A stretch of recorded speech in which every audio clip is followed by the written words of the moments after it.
তিতাবৰত মন্ত্ৰী পীযুষ হাজৰিকাৰ দ্বাৰা ডক্টৰ আম্বেদকাৰ ভৱন মুকলি। অসম চৰকাৰৰ মন্ত্ৰী পীযুষ হাজৰিকাই যোৰহাট জিলাৰ তিতাবৰত নৱনিৰ্মিত ডক্টৰ আম্বেদকাৰ ভৱন মুকলি কৰে।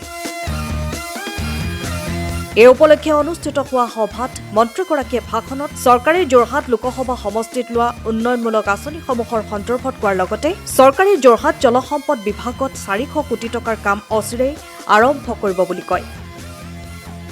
অনুষ্ঠানত কেন্দ্ৰীয় মন্ত্ৰী পবিত্ৰ মাৰ্ঘেৰিটা, বিধায়ক ভাস্কৰ জ্যোতি বৰুৱাকে প্ৰমুখ কৰি অনেক গণ্যমান্য ব্যক্তি উপস্থিত থাকে। মোৰ কাৰণেতো আজি এটা পাত্ৰীৰ দিন আছিলে।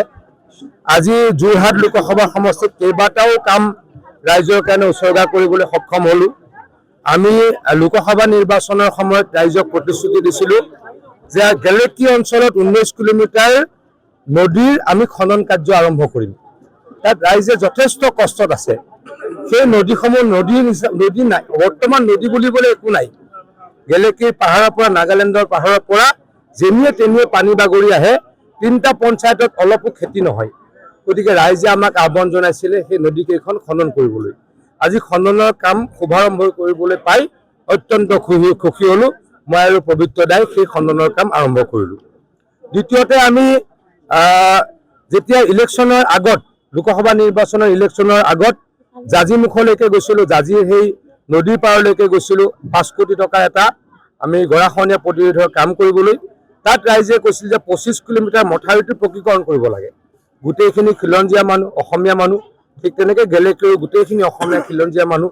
আৰু ইয়াতে আমাক ক'লে যে তেওঁলোকে ৰাস্তাটোত বৰ কষ্ট পায়। আজি সেই ৰাস্তাটোত আমি 44 কোটি টকাৰে পকীকৰণৰ কাম আৰম্ভ কৰিলোঁ। আজি আমি যেতিয়া শিমলুগুৰিত আছিলোঁ, শিমলুগুৰি ৰাইজে ক'লে শিমলুগুৰিৰ পৰা বিহুগড়লৈকে প্ৰায় 20 কিলোমিটাৰ মথাউৰি মাৰি দিব লাগে। ইঞ্জিনিয়াৰক ইতিমধ্যে পঠালোঁ, চিফ ইঞ্জিনিয়াৰক ইতিমধ্যে পঠালোঁ।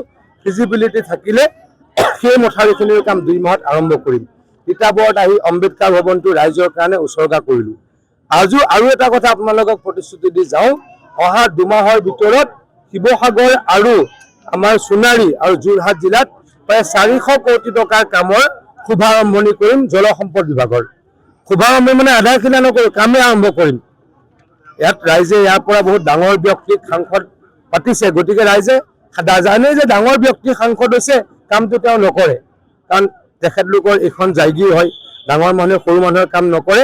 সৰু মানুহে আমি সৰু মানুহৰ কাম কৰিম। প্ৰতিশ্ৰুতি দিছিলোঁ, এটা এটাকে পালন কৰিম। 2026 নিৰ্বাচন পিছফালে তিতাবৰ এমএলএ গৰাকী আপোনাৰ কাষত থিয় হৈ বহি এমএলএ গৰাকী মোৰ লগত ভাল, মোৰ লগত ভাল, পলিটিকেলি নাই, পাৰ্চনেলি তেওঁৰ লগত মোৰ ভাল সম্পৰ্ক। Bureau report, time of Assam.